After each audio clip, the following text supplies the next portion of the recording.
Alright, let's see if my left-handed self can not put my hand over the microphone again. Not that it's probably best that way anyway, because nobody wants to hear me whining. Although, I have to say, oh well, it's an unbelievable freaking nightmare.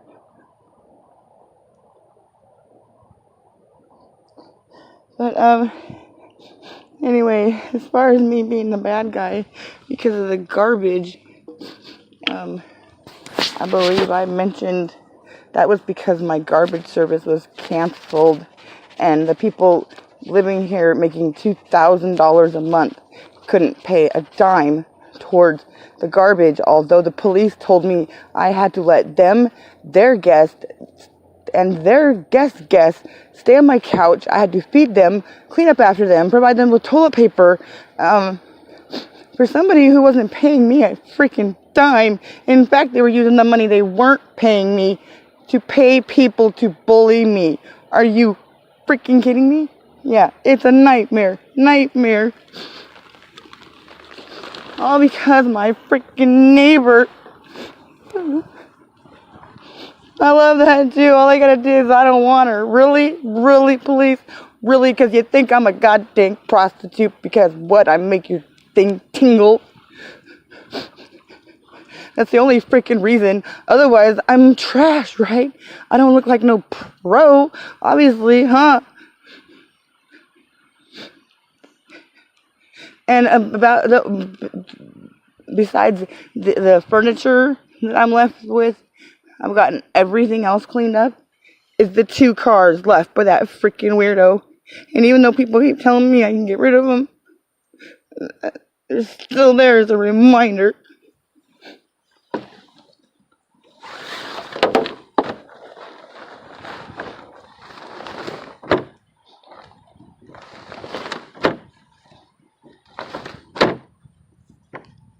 And not that I think it should necessarily matter, but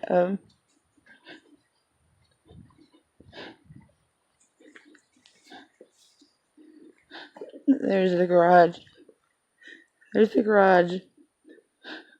There is no garbage. Somehow they managed to block that back room again, but at least there's stuff in the room now. It's not a completely empty blocked room, which really makes me wonder, why does nobody want to go in that room? Why do they always block it? What happened in that room? What happened in that room that triggers their memories? What I want to know.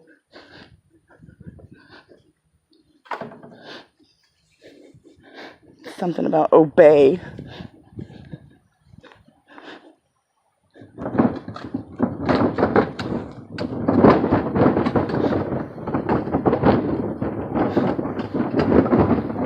And I said, shouldn't it be like a red flag when somebody immediately leads off a conversation with she's crazy? Especially when just leading off with that in the conversation means the police just throw up their hands and go, oh no, not another one.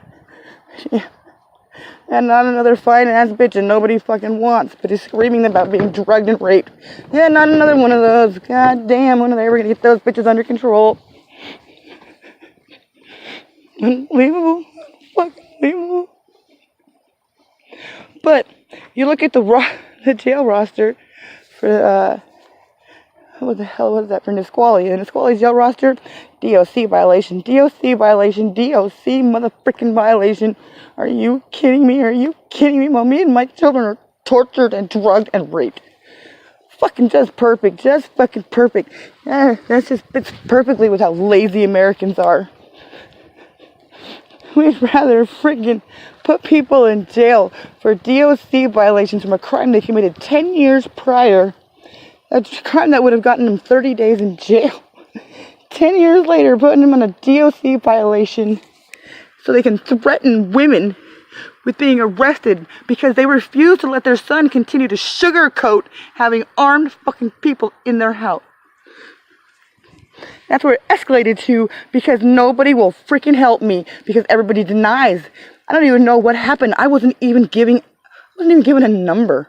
Normally when you have something stolen, which I couldn't report my laptop stolen because they walked out and led with she's crazy. So it never even was asked to me, why did you call the police? Okay. So, I believe I was given they didn't go there. Something of mine was stolen. I got an actual case number. Somebody shoots a freaking gun in my house, points it in my face. Not only am I not given a case number, I'm not told where this case is gone. I'm not freaking, I was literally threatened with being arrested for domestic violence because I refused to let my son sit there and go, oh, it's no big deal, it's no big deal.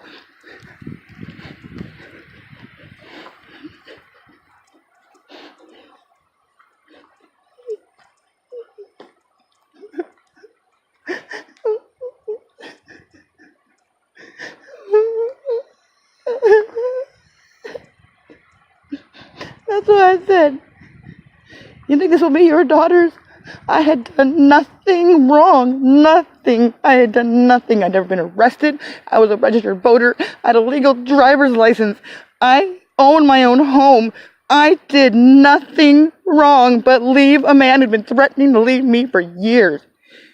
And in case my family fails to remember, yeah, I bought a one-way ticket to New York, and then 3 days later, I bought a one-way ticket back and gave that man another 7 freaking years of my life. We did not split up until 7 years after I returned from New York. I don't know if any of these people who freaking go, oh, well, New York, realize that I came back for 7 fucking years. And the only reason I'm glad is because I got 7 years of my kids that would have been robbed from me. For no reason, none. I'm guessing he learned when he was with Angel Lynn that all he had to do was say she was crazy, and people didn't look into it. Yeah, she really was. Don't tell me she showed up February 2015, first day in here, taking videotapes of me through November and December. And then in February, when he cuts me off from the kids because I'm dating a 21-year-old, and she's posting on the kid's Facebook, defending him, right? 14 years we've not seen this bitch. She's defending him. Right. And then her precious baby David, his girl is pregnant with her first grandchild. She has him give it up for adoption. You think she ever would have freaking did that if she didn't have my children under her claws? My family should be damn ashamed of themselves. I was threatened with being disowned if I invited her to my father's hospital room. They let her steal my freaking children with no assistance. Not even coming to see me once. Not once to see if I could refute any of this shit. And the reason why Eric had to have him away from me, because he knew I'm fine and I would convince them that I'm telling the damn truth.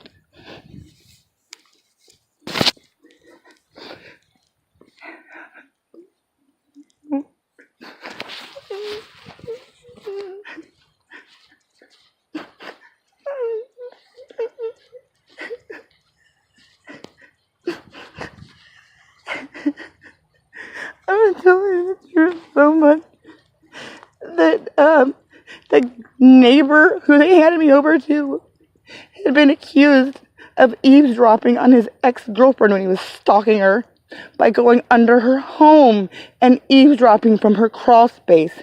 I put that piece of plywood back up and it was removed as a message to me of no. They'll go into my house whenever they freaking want. And then my window was pried on. Not only that, my internet that was ripped from the phone box was blamed on me. They never talked to me. No, the reason why they were concerned is because I was terrified when I begged the guy to get the internet going as soon as possible because I was subject to Lisa's hotspot. It had been ripped out of here 3 or 4 different occasions. I have pictures. And they blamed it on me and said that in a bipolar episode, I decided to stalk myself. And you know what? That's not too far off from what they said. And I don't know if it would have mattered. They very well could have said that I freaking did it in a bipolar episode of stalking myself, and it would have been laughed about. My children saw a police officer sit here and laugh at me when I told him that he tried to poison me. Laugh at me. What did that tell my daughter, who was being clung to as a human shield?